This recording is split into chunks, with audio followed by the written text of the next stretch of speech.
মেয়েদের পেশাবের পরে পানি ব্যবহার করার পরে মোছার জন্য আলাদা কাপড় ব্যবহার করা জরুরি কিনা। কোনো বাচ্চার বিছানায় প্রস্রাব করলে বিছানার চাদর ওয়াশ করা যায়, কিন্তু জাজিম বা তোশকে পেশাব করলে ধোয়া যায় না, এক্ষেত্রে করণীয় কি। বাচ্চাদের জামায় প্রাণীর ছবি থাকে, সেই জামা পরানো যাবে কিনা। নামাজ কবুল হচ্ছে কিনা তা বুঝার উপায় কি। শার্টের হাতা এবং প্যান্টকে গুছিয়ে রেখে সালাদ পড়া যাবে।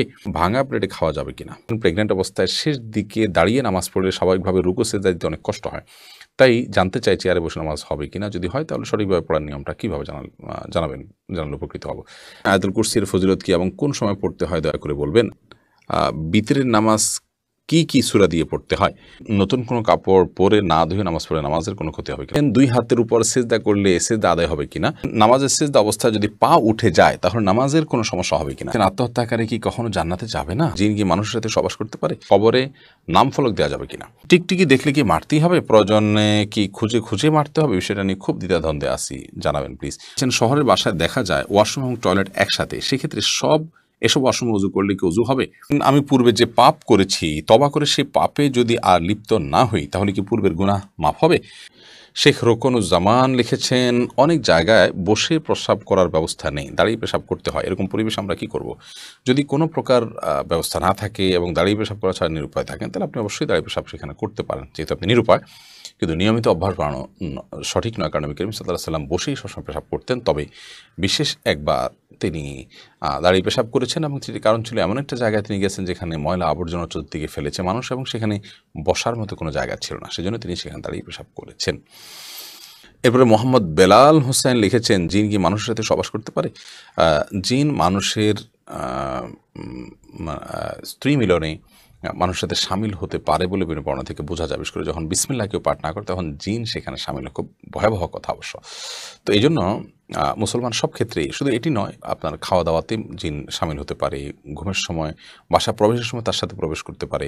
তো এই জন্য বাসা প্রবেশের সময়, খাওয়ার পান করার সময় এবং স্ত্রী মিলনের সময় এই সময়গুলোতে বিসমিল্লাহ বলতে হয়। বিসমিল্লাহ বললে শয়তান আর সেখানে অংশগ্রহণের কোনো সুযোগ পায় না। MSH সাজ্জাদ হোসেন আপনি লিখেছেন, কবরে নাম ফলক দেওয়া যাবে কিনা।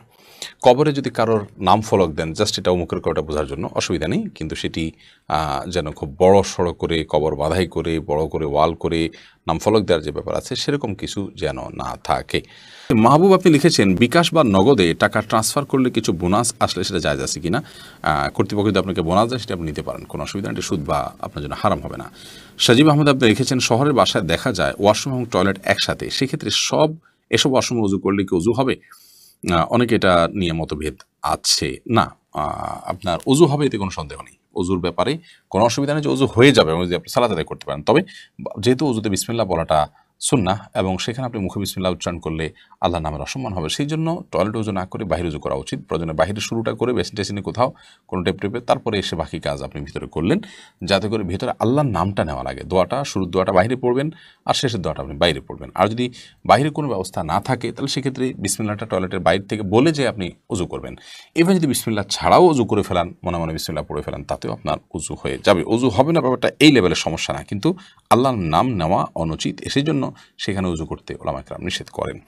কিন্তু আপনি আল্লাহর নাম মনে মনে নিয়ে উজু করতে পারেন, বিশেষ করে যখন বিকল্প ব্যবস্থা থাকবে না। এমনি খোরশেদ আলম আপনি লিখেছেন, আমি পূর্বে যে পাপ করেছি তবা করে সেই পাপে যদি আর লিপ্ত না হই তাহলে কি পূর্বের গুনাহ মাফ হবে, নাকি ওই গুনাহ থেকেই যাবে। আল্লাহ তাআলা মাফ করুন। আগের যে পাপ বা অপরাধ আপনি করেছেন, তবা করে যদি আপনি সেই পাপে আর কখনো লিপ্ত না হন, তবে নাসুহা যদি করতে পারেন, আশা করা যায় আল্লাহ রাব্বুল আলামিন আপনার আগের গুনাহ মাফ করে দিবেন। আপনি আর আগের গুনাহের জন্য লজ্জিত হবেন, অনুতপ্ত হবেন, নিজেকে ভর্ৎসনা করবেন, আত্মশাসন করবেন এবং ভবিষ্যতে সে পাপ আর করবেন না এই মর্মে সংকল্প করবেন, মনে মনে স্থির করবেন, আল্লাহর সাথে প্রমিস করবেন, সেটা রক্ষা করার চেষ্টা করবেন। ইনশাআল্লাহ তাআলা মাফ করে দিবেন। আল-তাইবুন কামা লা যামবা লাহ, কারণ হাদিসে আসছে যে ব্যক্তি তওবা করার পর তওবা করেছে, ফিরে এসেছে তার অবস্থান থেকে, সে এখানে যাবে না, সে মর্মে সংকল্প করেছে, তাহলে এই ব্যক্তি এমন হয়ে যায় যার কোনো অপরাধী নেই, অর্থাৎ তার অপরাধকে আল্লাহ তাআলা ক্ষমা করে দেন। রাসেল ভূঁইয়া আপনি লিখেছেন, কোনো বাচ্চার বিছানায় প্রস্রাব করলে বিছানার চাদর ওয়াশ করা যায়, কিন্তু জাজিম বা তোশকে পেশাব করলে ধোয়া যায় না, এক্ষেত্রে করণীয় কি। যেই সব দ্রব্য, যে সমস্ত জিনিসপত্র, আসবাব ইত্যাদি, এগুলোতে পেশাব লাগার পর সেটি পরিষ্কার করার কোনো বই নেই, সেটা রোদ ইত্যাদি দিয়ে ওটা আলামত দূর করে ফেলতে হবে। এত বেশি রোদে দিতে হবে, এত বেশি আপনার সেটার দুর্গন্ধ দূরের উদ্যোগ করতে হবে যে সেটাতে নাপাকের কোনো আলামত বা নামলেশ নেই। তো এর মাধ্যমে সেটি পাক হয়ে যাবে। বিশেষ করে ফ্লোর, ওয়াল, গাছ, এই টাইপের অনেক কিছুই আছে যেগুলোকে ওইভাবে আসলে ধোয়া সম্ভব হয় না। তো সেগুলোতে নাপাকের আলামত যেটি আছে সেটি দূর হয়ে গেলেই সেটি ব্যবহার করা যাবে। সুমন আহমেদ আপনি লিখেছেন, নামাজের সিজদা অবস্থায় যদি পা উঠে যায় তাহলে নামাজের কোনো সমস্যা হবে কিনা? সিজদা অবস্থায় যদি পা সামান্য উঠে আবার আপনি জায়গায় নিয়ে গেছেন, কোনো অসুবিধা হবে না। আর যদি পুরো সিজদা জুড়ে উঠে থাকে তাহলে আপনার নামাজ হবে না। কারণ নবী করিম সাল্লাল্লাহু আলাইহি ওয়াসাল্লাম বলেছেন, আমি উমিরতু আন আসজুদা আলা সাবআতি আযমিন, 7টি অঙ্গের উপরে, 7টি হাড্ডির উপরে, শক্ত অঙ্গের উপরে আমাকে সিজদা করতে নির্দেশ করা হয়েছে। তার মধ্যে কপাল আর নাক, 2 হাত, 2 হাঁটু এবং 2 পায়ের যে আঙ্গুলগুলো সেগুলো। অতএব এগুলোর কোনো একটা যদি আপনার এই 7টি অঙ্গের কোনো একটি যদি সরে যায় সামান্য সময়ের জন্য অসুবিধা নেই, আবার তিনি জায়গা নিয়ে গেছেন। কিন্তু যদি পুরো সালাদ জুড়ে, পুরো রাকাত জুড়ে, সিজদা জুড়ে তার এটা যদি পৃথক থাকে তাহলে সেক্ষেত্রে সেটি জায়েজ হবে না এবং সে নামাজ হবে না, কারণ এটা ওয়াজিব এই 7টা অঙ্গের উপরে সিজদা করা। আদিবা ইফজা আপনি লিখেছেন, প্রিয় নবী সাল্লাল্লাহু আলাইহি সাল্লামের নামে প্রতিদিন দরুদ পড়ার জন্য ওজিফা হিসাবে কোন দরুদটি বেশি ফজিলতপূর্ণ? নবী করিম সাল্লাল্লাহু আলাইহি সাল্লামের প্রতি দরুদ পাঠের জন্য সবচেয়ে উত্তম শ্রেষ্ঠ হলো দরুদ ইব্রাহিম, যেটি সালাতের মধ্যে আদায় করেন। নবী করিম সাল্লাল্লাহু আলাইহি সাল্লাম নিজে সেই দরুদ শিক্ষা দিয়েছেন, সেটা সবচেয়ে উত্তম, সেটা চেষ্টা করবেন পড়ার।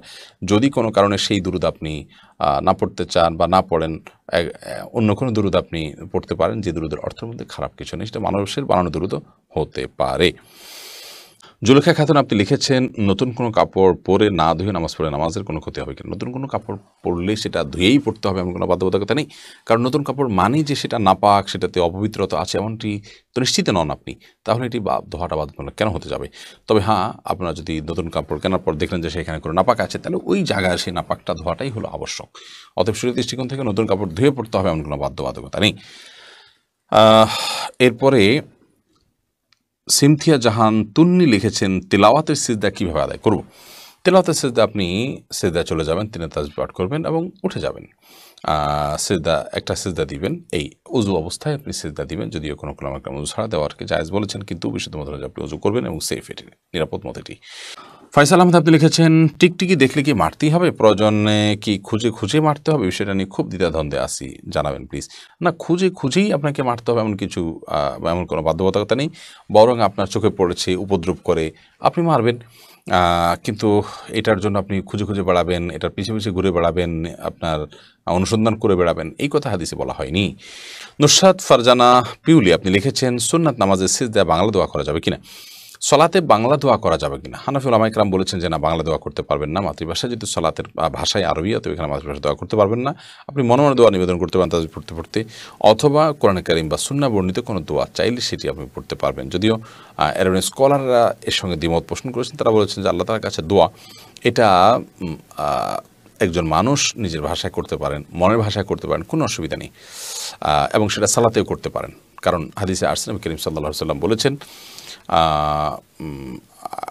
আকরাবু মা ইয়াকুনু আবদু মির রাব্বিহি ওয়া সাজিদ ফাকসিরু ফীহি মিনাদ দুআ, তোমরা বান্দা আল্লাহর সবচেয়ে কাছে থাকে যখন সিজদা থাকে, অতএব তোমরা সেখানে আল্লাহর কাছে বেশি দোয়া করবে। এই হাদিসকে তারা ব্যাপক অর্থে নিয়ে সুন্নত, নফল সব নামাজই সিজদায় দোয়া করা জায়েজ মনে করেন, যেহেতু নবী করিম সাল্লাল্লাহু আলাইহি ওয়াসাল্লাম দোয়া করার নির্দেশ করেছেন, আর দোয়ার জন্য কোনো ভাষা শরীয়ত ঠিক করে দেয়নি যে কোনো ভাষায় দোয়া করা যেতে পারে। সেই জায়গা থেকে তারা বলেন যে মাতৃভাষায় দোয়া করা যাবে। যদিও হানাফি উলামা ইকরামের দৃষ্টিকোণ হলো যে না, মনে মনে আপনি দোয়া করবেন কোরআন সুন্নাহ দোয়া, অথবা মনে মনে। সলাতের ভাষাই হলো আপনার কোরআনের ভাষা, সেখানে অন্য কোনো ভাষা অ্যালাউড নয়। এটা উলামা ইকরাম অনেকের মত, অর্থাৎ এটা আমাদের বাংলাদেশের উলামা ইকরামের মত, আর এবার স্কলারদের মত হলো যাবে। রিবা আক্তার আয়েশা লিখেছেন, বাচ্চাদের জামায় প্রাণীর ছবি থাকে, সেই জামা পরানো যাবে কিনা? অনেক সময় আমরা নামাজ পড়ি একই রুমে বাচ্চাকে রেখে, সেই সময়েও যদি বাচ্চার গায়ে কার্টুন আলা জামা থাকে, এতে কোনো সমস্যা হবে কিনা? আপনার সালাত তো হয়ে যাবে, কিন্তু যেখানে কার্টুন থাকে জামায়, সেখানে রহমতের ফেরেশতা আসবে না। কারণ লা তাদখুলুল মালায়েকাতু বাইতান ফীহি কালবুন আও সূরা, হাদিসে আসছে, কোনো বাসায় যদি কুকুর অথবা কোনো প্রাণীর আকৃতি থাকে অঙ্কন করা, সেখানে আল্লাহর রহমতের ফেরেশতা প্রবেশ করে না। বিধায় এই ধরনের ক্ষেত্রে অবশ্যই আপনার আরও সাবধানতা অবলম্বন করতে হবে এবং সতর্কতা থাকতে হবে। এই কার্টুনের নাম দিয়ে অনেক নাজায়েজ জিনিস আমাদের বাসা বাড়িতে ঢুকছে এবং আমাদের সংস্কৃতিকে পর্যন্ত ধ্বংস করে দিচ্ছে। আমাদের বাচ্চাকে কার্টুন দেখার পর আমাদের জন্য 10 বার ভাবতে হবে এবং তার জন্য করণীয় ঠিক করতে হবে। বিধায় জামাতে কার্টুন বা প্রাণী এগুলো না থাকা উচিত একজন মুসলমান। বাচ্চাদের জামা কেনার সময় লক্ষ্য রাখবেন। আজকাল বাজারে এগুলো ছাড়া পাওয়া কঠিন হয়, যেমনটি আপনি বলেছেন, আমরা সবাই কম বেশি জানি। তারপরও একজন মুসলমান স্ট্রাগল করবেন যে আমি প্রয়োজনে নিজে তাকে রেডিমেড জামা না পারলে নিজে বানিয়ে দিব বা অন্য কাউকে দিব, তারপরেও এ ধরনের জামা কাপড় পরাবো না। লিজা রহমান লিখেছেন, নামাজ কবুল হচ্ছে কি না তা বুঝার উপায় কি? নামাজ কবুল হচ্ছে কিনা এটিকে নিশ্চিত করে একেবারে শিওরিটি দিয়ে আসলে বুঝার তেমন কোনো উপায় নেই। তবে যেটি আপনি করতে পারেন সেটি হলো সলাতের মধ্যে আল্লাহ রাব্বুল আলামিনের কাছে গ্রহণযোগ্যতার জন্য যা যা দরকার সেই বিষয়গুলোকে আপনি নিশ্চিত করতে পারেন। খুশু খুদু, হালাল উপার্জন, কায়মন বাক্যে আল্লাহ তাআলার কাছে দোয়া ইত্যাদি ইস্তেগফার, তার মাধ্যমে ইনশাআল্লাহ সালাত কবুল হচ্ছে এমন সুধারণা আপনি রাখতে পারেন শুধুমাত্র। এবং বিশেষ করে সালাতের পর পুনরায় সালাত পড়ার তৌফিক পাওয়া, আপনার মনটা বিগলিত হওয়া, আল্লাহর দিকে মনোসংযোগ থাকা, এগুলো দেখে আপনি ইতিবাচক ধারণা রাখতে পারেন যে হয়তো আমার সালাত আল্লাহ তাআলা কবুল করছেন। তবে এটাকে নিশ্চিত করে বলার কোনো উপায় কিন্তু নেই। মোহাম্মদ মামুন রুমেল আপনি লিখেছেন, আত্মহত্যাকারী কি কখনো জান্নাতে যাবে না? আত্মহত্যাকারী ব্যক্তি জান্নাতে কখনোই যাবে না এমন কথা হাদিসে নেই। হাদিসে অবশ্য স্থায়ীভাবে জাহান্নামে যাওয়ার কথা বলা আছে মুসলিমের এক বর্ণনায়, কিন্তু সেটার ব্যাখ্যায় মুহাদ্দিসগণ বলেছেন যে এর মানে হলো কেউ যদি এটাকে হালাল বৈধ মনে করে, এটাকে হারামকে হালাল মনে করে, হারাম আবার কি এটা নিয়ে যদি ড্যাম কেয়ার মনে করে, তাহলে সেক্ষেত্রে সে আল্লাহদ্রোহী হয়ে যায়, আল্লাহর প্রতি অবিশ্বাসী হয়ে যায়, কাফের হয়ে যায়, সেই হিসাবে সে জাহান্নামে যাবে। বাট সাধারণ অবস্থাতে সে জাহান্নামে যাবে না, হাদিসে বোঝা যায়।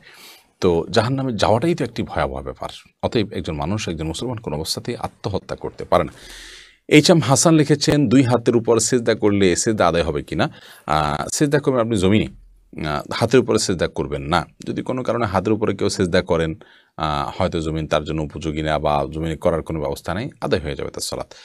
লাইলা নূর কদর এআইডি থেকে লিখেছেন, স্বামী সিগারেট খেলে ওয়াইফের করণীয় কি? ওয়াইফে তাকে বোঝাবেন, যথাসম্ভব নিজে না পারলে অন্য কাউকে দিয়ে বোঝাবেন, আল্লাহর কাছে দোয়া করবেন, তারপর তিনি যদি ফিরে না আসেন একান্ত তার গুনাহ হবে, ওয়াইফ অন্তত দায়মুক্ত হলেন।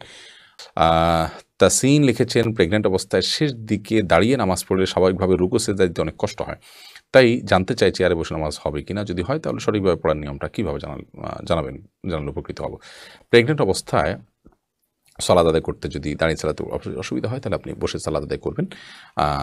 বিশেষ করে উঠা বসা রুকু সিজদা করতে গেলে আপনার ভারসাম্য হারিয়ে পড়ে যাওয়ার আশঙ্কা যদি থাকে, অনেকে এত বেশি অসুস্থ হয়ে পড়েন বিশেষ করে শেষের দিকে, তাহলে সেক্ষেত্রে আপনি বসে সালাত আদায় করতে পারবেন। চেয়ারে সালাত আদায় করলে প্রথমে দাঁড়িয়ে সালাত আদায় করবেন, রুকু সিজদাটা করে বসে আপনার বৈঠকের কাজটা করবেন। আর রুকু সিজদা করাটাও রিস্কি হয়, তাহলে সেক্ষেত্রে আপনি দাঁড়াবেন এবং রুকু সিজদার সময় চেয়ারে বসে চেয়ারে আল্লাহু আকবার রুকু নিয়তে একটু ঝুঁকবেন, সিজদা নিয়তে আরেকটু বেশি আল্লাহু আকবার রুকু নিয়তে ঝুঁকে এরপর সামিআল্লাহু লিমান হামিদাহ বলে সোজা হবেন, আবার আল্লাহু আকবার বলে রুকুর চাইতে একটু বেশি ঝুঁকবেন সিজদা নিয়তে, এরপর উঠে বসবেন বসার নিয়তে, আবার দাঁড়ানোর নিয়তে আরেকটু সোজা হয়ে যাবেন। এভাবে আপনি ইশারায় সালাত আদায় করবেন বসে। যদি আপনার জন্য দাঁড়ানোটা কঠিন হয়, অসম্ভব, যদি দাঁড়ানোটাই অসম্ভব না হয় রুকু সিজদার পাশাপাশি, তাহলে পুরো সালাতে আপনি চেয়ারে বসে আল্লাহু আকবার হাত বেঁধে দাঁড়ানো নিয়তে করে সূরা কিরাত পড়বেন, এরপর আল্লাহু আকবার রুকু করবেন এবং বাকি কাজগুলো সাধারণভাবে শেষ করবেন। বিলকিস বেগম আপনি লিখেছেন, মেয়েদের পেশাবের পরে পানি ব্যবহার করার পরে মোছার জন্য আলাদা কাপড় ব্যবহার করা জরুরি কিনা? না, আলাদা কাপড় ব্যবহার করা জরুরি না। পানি ব্যবহার করার পরে যদি নাপাক দূর হয়ে গেছে মনে হয় তাহলে সেটি যথেষ্ট, আলাদা করে কাপড় ব্যবহার করার প্রয়োজন নেই। আহমেদ অন্ত লিখেছেন, আয়াতুল কুরসির ফজিলত কি এবং কোন সময় পড়তে হয় দয়া করে বলবেন। আয়াতুল কুরসি কোরআনে কারিমের একটি আয়াত, যেটি কোরআনে কারিমের সবচেয়ে শ্রেষ্ঠ আয়াত, এবং এই আয়াতের শ্রেষ্ঠত্বের মূল বিষয় হলো আল্লাহ তাআলার পরিচয় এখানে উল্লেখ করা হয়েছে। এবং এই আয়াত যদি কেউ সকাল সন্ধ্যা পাঠ করে তো আল্লাহ তাআলা তাকে যেরকম শয়তানি থেকে হেফাজত করেন, রাতের বেলা পাঠ করলে শয়তানের কুমন্ত্রণা থেকে হেফাজত করেন, 5 ওয়াক্ত সালাতের পরে পাঠ করলে আল্লাহ তাআলা তাকে জান্নাতে যাওয়া সহজ করে দেন, জান্নাত এবং তার মধ্যে মৃত্যু ছাড়া কোনো বাধা থাকে না। এরকম আরও বহুবিধ ফজিলত আসছে, যেন আয়াতুল কুরসি বিশেষ করে পাঠ করা উচিত। প্রজাপতি নীর আইডি থেকে আপনি লিখেছেন, ভাঙা প্লেটে খাওয়া যাবে কিনা? ভাঙা প্লেটে খাওয়া যাবে, কোনো অসুবিধা নেই। ভাঙা আয়নায় চেহারা দেখা যাবে, সেটাতে কোনো অসুবিধা নেই।